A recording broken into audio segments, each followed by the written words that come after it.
సింపుల్గా టేస్టీగా కోడిగుడ్డు కూర ఇలా చేయండి. రైస్లోకి అయినా చపాతీలోకి అయినా చాలా బాగుంటుంది. ముందుగా కోడిగుడ్లను బాయిల్ చేసి పెట్టుకోండి.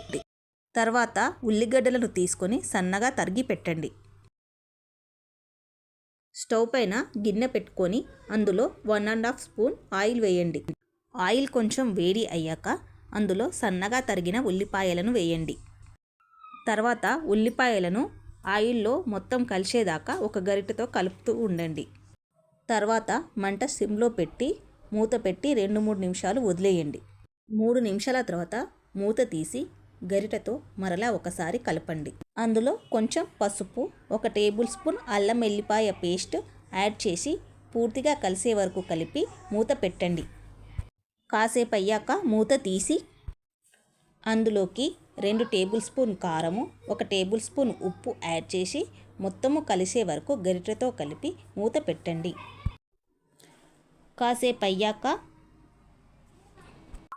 2 మినిట్స్ తర్వాత కొంచెం ఉల్లిపాయలు మగ్గాక ఈ టైంలో half tea glass water add చేయండి. ఇలా చేయడం వల్ల కూర అడగంటకుండా జ్యూసీగా ఉంటుంది. కొంతమంది టమాటోస్ ఇష్టపడని వాళ్ళు టమాటోస్కి బదులు ఇలా వాటర్ యాడ్ చేయండి. చాలా టేస్టీగా ఉంటుంది. వాటర్ యాడ్ చేసిన తర్వాత బాగా కలిపి 2-3 నిమిషాలు మూత పెట్టండి. 3 నిమిషాల తర్వాత మూత తీసి ఆయిల్ సపరేట్ అయిన తర్వాత అందులోకి బాయిల్ చేసిన ఎగ్స్ని యాడ్ చేయండి.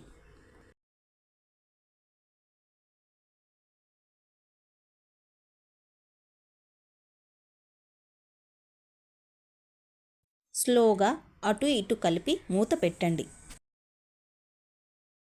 2 నిమిషాల తర్వాత అందులోకి ధనియాల పొడి, గరం మసాలా పొడి యాడ్ చేయండి.